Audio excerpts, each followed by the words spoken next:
PowerShell in the field, trend analysis reporting. Now in this nugget, we're going to really put together some techniques that we've been using throughout the previous 60 odd nuggets.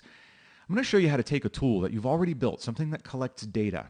And if you've built it the right way so that it outputs an object, then it's going to be very easy to take that information and stick it into a SQL Server database. And then rather than building your own report generation scripts, you can use SQL Server reporting services to just report on the data that you've put into the database. This is a really, really great use of both Windows PowerShell and SQL Server. So here's how we'll break this down. We've got just a couple of tweaks that you might need to make to the tools you've already written. But if you've been writing the tools according to the methodology that I've laid out over the past 60 nuggets or so, then you will have little or zero changes to make. And that's the beauty of writing the tools that way. Once your tools are producing output in the right way, the PowerShell friendly way, it's really easy to then grab a free module I'm going to give you called SQL Reporting and let it put data into SQL Server for you. All you really are going to need to know is where the SQL Server is, and you'll need to have a login for it, obviously, and that's just about it. Everything else is going to be done almost automatically for you. So I'm going to walk you through the entire process, and you can see how little work is required. But the idea is to take your existing tools that are gathering data, store that data in SQL. Then your job as a PowerShell guy is over. Other people can come along with SQL Server reporting services and build reports on that. And those reports can be accessible through a web portal. You can have them automatically delivered. Now, I'm not going to educate you on SSRS. That's a whole technology. But the point is, you as a PowerShell person can enable reporting very easily by getting your data into SQL and then letting reporting people report from it. You don't need to necessarily build your own reporting infrastructure. Okay, so the page you see before you is on PowerShell.org. The easy URL that I remember is PowerShell.org/WP/newsletter. You don't have to sign up for anything here if you don't want. I mean, there is a newsletter. It's great. You can sign up for it. But scroll down to Making Historical and Trend Reports in PowerShell. This is going to click through to the book's GitHub page, hopefully. I feel as if Internet Explorer is not my friend right now. That was sudden. Okay. Awesome reporting. Shows you how I feel about this. Click through to there. And you can obviously download the book. That's what's here. The code, which is all I'm going to do right now, is right here. And we're going to go down into Windows PowerShell, modules, SQL reporting, and you just want to download this particular fliz here. So you can get through to this. Easy way, if you want to, is just completely copy and paste right out of here. It's not super long. Well, kind of long, not super long. All right. Copy. And then I'm going to pop open ISE. And you can download the whole thing too. It doesn't matter how you do it. Just paste all that in here. Saving it is the important bit. So we're going to go to my Documents folder under a folder called Windows PowerShell. Under Modules, I'm going to create a new folder. I'm going to call it SQL Reporting. You call it whatever you want to, so long as you call the script the same thing. And it needs to be a PSM1 file because this is a script module. Now what this thing is designed to do is make it as easy as possible for you to save data from one of your functions into a SQL Server table. It will automatically create nearly everything for you. So now that we've got this thing in place, let's talk about how to use it. I'm going to open up my OS Tools module. This is going to be the one we'll play with. This has got a couple of things in it, and I tend to use this store things in SQL Server for historical and trend reporting, meaning things that are going to change over time, like disk details. So I have a function already written that goes out to servers and gets information about their disks. Here it is. And the only thing I need to make sure, and this is something I'm going to have to change right here, is that the object has a unique type name. So we're going to PS object, type names, insert 0. Lab, I like to start with my company name. OS Tools, that's the module name. Disk details. Now that's going to give the output of this function a unique type name. So let's take a look at that. We'll see what that looks like. Get disk details, computer name. We'll do localhost, and we'll do dc.lab.pri. Let's just take a look at the output first. All right, that's certainly stuff you might want to save into a database, keep multiple versions of it. Maybe, I don't know, run it once a month, once a quarter, whatever you need to do. And then do trend reporting, do charts and stuff with that. So let's take a look at the get member output. And you can see that it does have a type name, lab.ostools.diskdetails. That's important because the SQL reporting tools need this to have a default type name. Okay? So what we've done is we've constructed a function, this get disk details, that could be used for a lot of different purposes.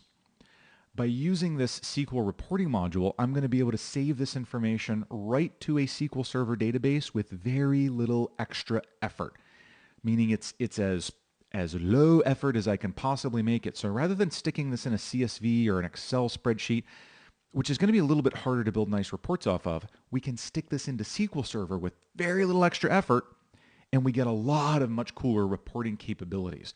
So using PowerShell to populate a database and then using reporting tools to report off of that database is absolutely the right way to go. All right, so now that we've got our tool here shaped up, let's look at making the connection. I'm going to open another script. Now this is what I would call a controller script. This is the script that's going to actually, automate the process. So we'll give it a list of computer names.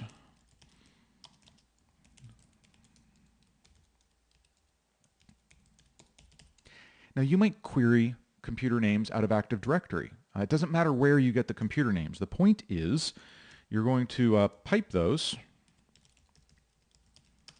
to get disk details, right? And then you're going to pipe the output of that to one of the SQL reporting commands. All right, so here's how easy this goes. Save report data. Now, you've got two ways that you can use this thing. The super easy way is if you're running this script on a computer that has got SQL Server Express already installed. Now, I'm going to really quickly kind of hop out of PowerShell. It's Windows button, SQL Management Studio, because I do actually have a copy of SQL Server Express running. There's only one setup thing you have to do. So you're going to connect to your SQL database, wherever that is, and you just need to make a database for yourself, a place for all this information to live. Now, if you go back to the module that we did on, if you go back to the nugget that we did on working with SQL Server where we built a module, that nugget had me set up a database called admin data. All right, so I'm just going to write that down, admin data, while this thing gets itself loaded. All you need to know is the fact that you've got SQL Server running locally as SQL Express, and the database you created was called admin data. Only two pieces of information you need to know. And this is apparently just not my day for working with SQL Server. All right, well, I'm also going to show you another way that you can use this thing, and that'll require us to use Internet Explorer. So I'm going to take you to connectionstrings.com. This is the same website I showed you back when we were doing the working with SQL Server Nugget. So we'll wait for that to load. So we've got two ways to do this, and I'll show you the syntax for both ways. But anyway, here's my SQL Server installation, and if I go under databases, I've got admin data. That's all you need to know. Now, if you've got a production SQL Server where you're allowed to set up an IT administrator database, that's all you need to know. You need to know the computer name. In this case, it's client. You need to know the instance name of SQL if it's not the default. In this case, it's SQL Express, and you need to know the database name. So, two forms of syntax.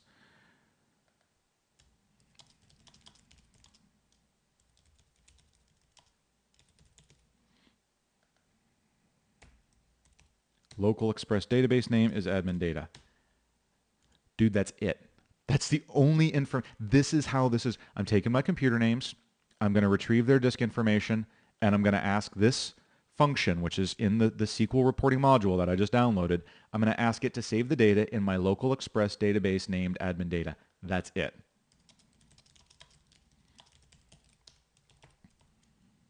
If you want to save to a remote SQL server, there's another parameter that you'll use instead. Oh, what's it called? I have to go cheat and look back over here. Do connection string. There it is. And here you're just going to give it a complete connection string to a database. So I'm going to save this script real quick. dbtest.ps1. So let's go to connectionstrings.com and pull down a connection string. So we've got SQL Server, SQL Server native client for 2012, and I'm going to use integrated security, meaning my Windows credentials. So here we go, copy and paste Deloitte. Let's get rid of that. And it would be your database name, admin data, and the server, which in my case is client SQL Express, but this would be your server name, and if it's a named instance, then the instance name. So that gets you to save the data, and that's, again, all you have to do. You don't have to worry about setting up a table in advance. You don't have to worry about any of that information. So I'm going to save this, and we're pretty much ready to go here. Let me tell you what this is going to do. Well, actually, I'll do better than that. We're just going to run it, and I'm going to show you what it does. Wait. Before I do this, so this SQL reporting module, I showed you where I got that from the GitHub, and there is an ebook, free ebook that goes with it. If you read that, just remembered this, it needs your type name to kind of be in this format. The first part of it has to be report, followed by a period, followed by a non-dotted name, so disk details. So that should be fine. And, oh, wait, look. Let's make sure I'm not cheating. Nothing up my sleeve. Here's my admin data database. You'll see that the only table, well, this one's here. That's probably from when I was playing with it earlier. Let's delete this so there's no tables in here at all. And make sure this you see how this works. My point is the only thing you have to do is set up the database. That's it. You do not have to do any other setup. So all I've done is I've right-clicked. I've said new database. I created one. I named it admin data. I had to remember that name because it goes here, or if it's on a remote SQL server, it goes in the connection string, right? So here's my test script. All I'm doing is getting a bunch of computer names, piping them to my function. My function was already written to output objects. I simply modified it to make sure that the object name was in this format, report dot whatever, disk details in this case, and I'll show you where that gets used. Drop down here to the command line. I'm so excited about this. dbtest. Some verbose information being printed out for us there. That's nice, so I can see what it's doing. Ooh, that's it. Come into SQL Server here. I'm going to refresh this. Look at the tables. It has created a table called disk details. It created it for me. And look, it created columns that correspond to every single property in my object output. I didn't have to do any of this. It's all done completely for me. Let's select top 1,000 rows. Ta-da! Now you might ask yourself, wait a minute, self, I want to keep this information over time. I want this information to accumulate over time. Yep, you can absolutely do that. Let's delete this table. We'll pretend we're starting over. I'm going to go back to my tool. This is really where all of your data needs to come from. So if you want to keep the date and the time as part of this, then right here at the end, I'm going to add another property called collected, and I'm going to set it equal to get date. Right? All I need to do. Now, every bit of data will include the computer name, the drive letter, the free space, the size, the free percent, and the date that the information was generated. So let's come down and just test that real quick. Get disk details, dc.lab.pri and localhost. Good test computers. Now we've got a collected date and time on there. Useful information. Let's run dbtest again. Oops, that's in the root folder. Ba-doom, ba-doom. Seems to have done something interesting. Let's go back to SQL Server. Let's hit refresh. I have a disk details. Let's query the top 1,000 rows. Now it's got the collected date and time in there. So now every time I run this, it's going to add new rows for each computer. Let's close this. Close that one too so we don't get confused about what went where. Let's wait a couple minutes. Okay, long enough. Come back in here. Query the top 1,000 rows. See, I've got 2 rows for localhost now, one from a later point in time. So if you scheduled, all you have to do now is schedule that command to run every month, every quarter, whatever it is you want to do, however often you want to collect data, and this table will continue to accumulate that data. Now at some point you may want to put a little SQL Server agent job into SQL Server that goes and deletes data from a year ago or 2 years ago. However long you want to keep the data, that's fine. Just write a little delete query. Delete from disk details where date is less than, whatever, 90 days old, 180 days old, 600 days old. But the point is, now I've got all this data in here along with timestamps, and I can tell someone, hey, the data's in there. If you want to generate trend reports on disk utilization, the data's in there. Go grab yourself a copy of SQL Server Reporting Services and go nuts, Pally. Start producing your own darn reports. I don't need to anymore. I've put it there for you. And that SQL reporting module is what makes it simple.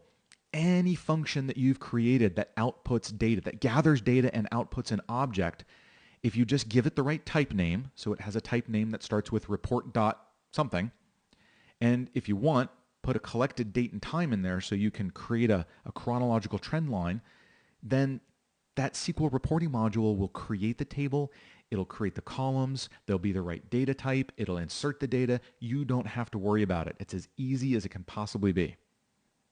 So with just a few tweaks to your tool and with that SQL reporting module I showed you, it's very, very simple to put tool output into SQL Server. Tool into SQL Server database, and then you build reports off of it. Now, the reports, if you're using SQL Server Reporting Services, is just a graphical report builder. It's pretty straightforward. We didn't cover it here. There's books and nuggets and everything else on SQL Reporting Services if you want to play with that. The idea here is getting tools to put data into SQL Server, because once you've got SSRS in place, you can build reports, have them automatically delivered on a subscription basis. You can even deliver them through SQL Server Reporting Services web portal. So all those people that are constantly coming to you asking for reports, you can just tell them, hey, leave me alone. I put the data in the database. Go build your own reports. Or I even built your report. It'll be delivered to you automatically. Stop calling me on the phone. Stop opening tickets. Just go to this web portal. You can get what you want. That's how you want reporting to work. I hope this has been informative for you, and I'd like to thank you for viewing.